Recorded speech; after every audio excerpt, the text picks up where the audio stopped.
साथियों नमस्कार, स्वागत है आप सभी का आपके अपने YouTube प्लेटफॉर्म पर। तो यू विद्यार्थियों के प्रश्न आ रहे हैं कि यूपी टेट में प्रमाण पत्र की बात कर रहे हैं। कास्ट सर्टिफिकेट जो लगेगा, जाति प्रमाण पत्र जो है ओबीसी, एससी, एसटी या फिर ईडब्ल्यूएस सर्टिफिकेट की बात करें तो बच्चों का ये सवाल है कि नया बनवाएं या फिर पुराना वाला लग जाएगा।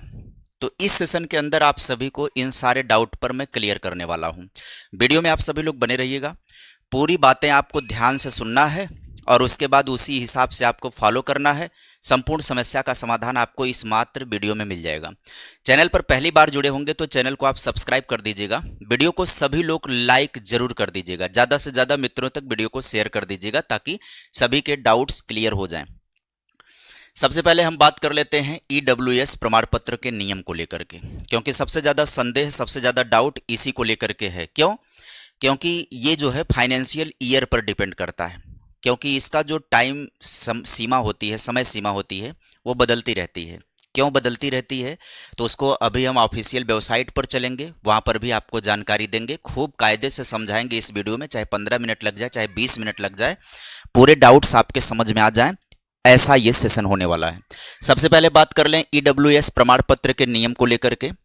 तो बात यहां पर आती है कि जारी होने की तिथि कौन सी होनी चाहिए, 1 अप्रैल 2025 या उसके बाद, और आवेदन की अंतिम तिथि से पहले का बना होना चाहिए। ये नियम है, आपको ध्यान दीजिएगा। मतलब जारी तिथि कब हो, 1 अप्रैल 2025 या उसके बाद जारी हुआ हो, और आवेदन के अंतिम तिथि से पहले का बना हुआ होना चाहिए। लेकिन एक चीज का ध्यान होना चाहिए, वित्तीय वर्ष प्रमाण पत्र पर आय के लिए वित्तीय वर्ष 24-25 अंकित होना चाहिए, 25-26 अंकित होना चाहिए, 26-27 नहीं। आपका जो आय प्रमाण पत्र है ना, उस पर जो वित्तीय वर्ष होगा, अप्रैल से वित्तीय वर्ष बदल जाएगा। अगर आप आवेदन की अंतिम तिथि से पहले का बनवा भी रहे हैं तो आपको वित्तीय वर्ष पिछला वाला दर्ज करना होगा। अप्रैल से नया वित्तीय वर्ष लागू हो जाएगा, तो वो नए वित्तीय वर्ष में डेट मेंशन ना हो जाए, इस बात का ध्यान रखना आप सभी को। वैसे अगर आप बनवाएंगे तो जहां भी बनेगा वहां इस बात की जानकारी उन लोगों के पास होती ही होती है, तो वो पिछले वित्तीय वर्ष की बात करेंगे।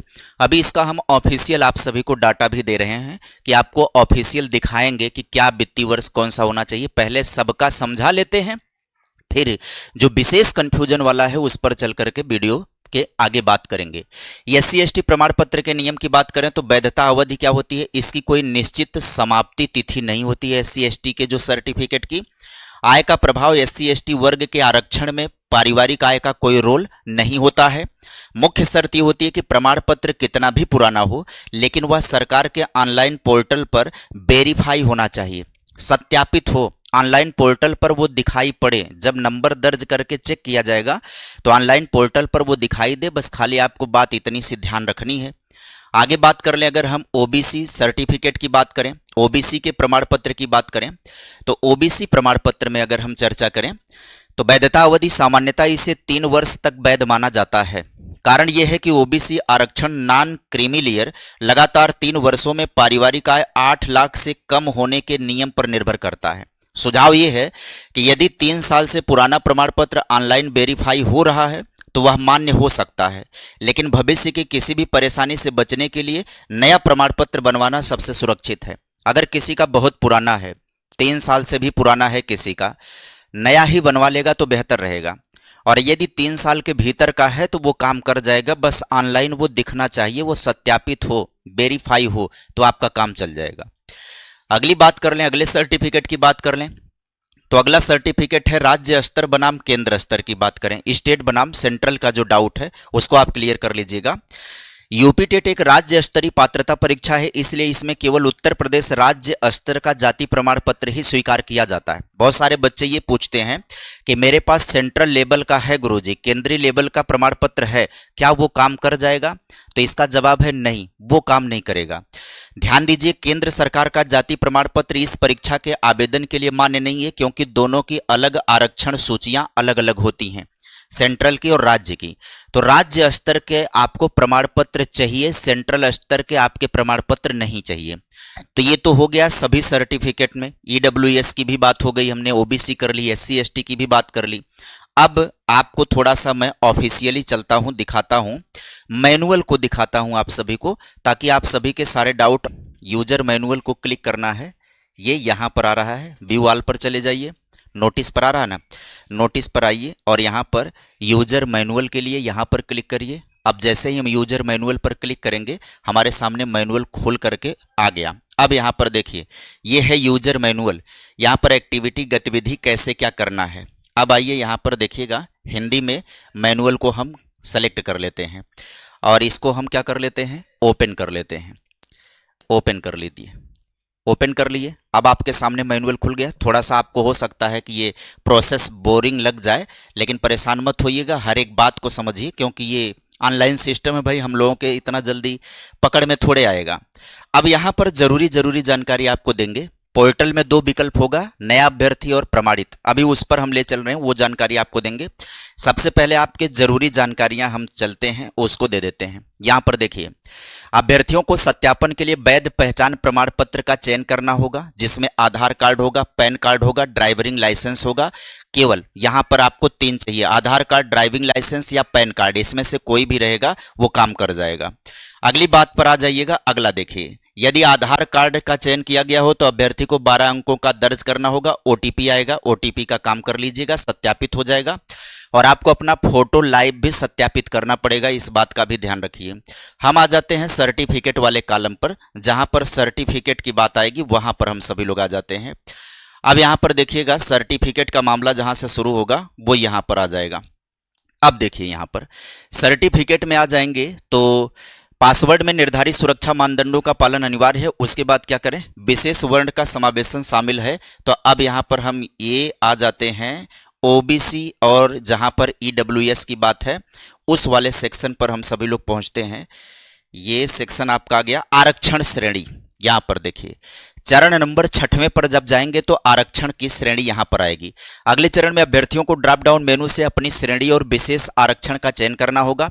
उपलब्ध श्रेणी विकल्प निम्नलिखित है: अनारक्षित, सामान्य, पिछड़ा वर्ग, अनुसूचित जाति, अनुसूचित जनजाति, आर्थिक रूप से कमजोर ईडब्ल्यूएस। चयनित श्रेणी या विशेष आरक्षण के आधार पर अभ्यर्थियों को अतिरिक्त जानकारी प्रदान करने, संबंधित प्रमाण पत्र अपलोड करने की आवश्यकता हो सकती है। अब आइए आगे देखिए, जब आप जनरल का सेलेक्ट करेंगे तो आपको कुछ नहीं देना होगा।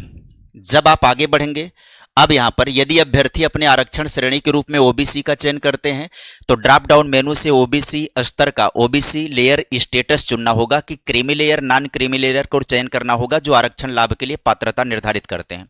ओबीसी श्रेणी के अभ्यर्थियों को कुछ प्रमाण पत्र देने पड़ेंगे। जानकारी: श्रेणी प्रमाण पत्र संख्या, कैटेगरी सर्टिफिकेट नंबर, प्रमाण पत्र जारी करने की तिथि भी बतानी होगी। इसके अलावा जारी करने वाला प्राधिकरण भी आपको बताना होगा, है ना। ये इस तरीके की जानकारियां आपको देनी होगी। इसके बाद आगे बढ़िएगा अगले पर। आगे देखिएगा आर्थिक रूप से कमजोर ईडब्ल्यूएस का चयन करने वाले अभ्यर्थियों को अपना ईडब्ल्यूएस प्रमाण पत्र विवरण दर्ज करना होगा, जिसमें क्या जानकारी देनी होगी, प्रमाण पत्र संख्या बताना होगा, प्रमाण पत्र जारी करने की तिथि बतानी होगी, जारी करने वाला प्राधिकरण कौन सा होगा वो जारी करना होगा।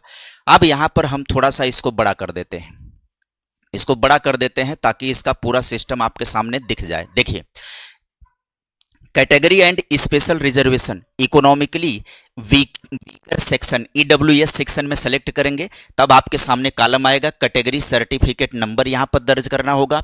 और उसके बाद इशूइंग अथॉरिटी, किस अथॉरिटी ने इसे इशू किया है, जारी किया है। उसके बाद टेलीफोन नंबर डालना होगा, special reservation.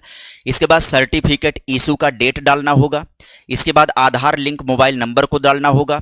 Are you different ये डालना होगा, सीकिंग एज रिलैक्सेशन डालना होगा, सेव एंड नेक्स्ट पर कर देना होगा। जैसे ही आप सेव एंड नेक्स्ट पर चले जाएंगे, उसके बाद अगर आप एससी एसटी से हैं तो वो आपको दर्ज करना होगा।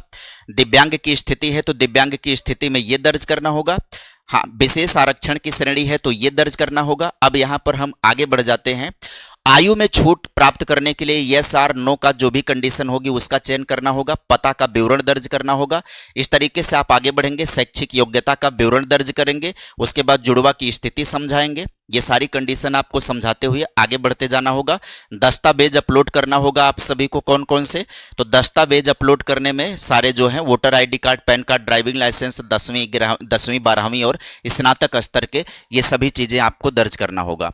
हाँ, अब आगे बढ़ते हैं हम सभी लोग और आगे देख लेते हैं, कुछ स्पेशल जानकारी इस मैनुअल के अंदर है नहीं। हस्तलिखित घोषणा पत्र जमा करना होगा, इसके अलावा और कुछ नहीं है ना।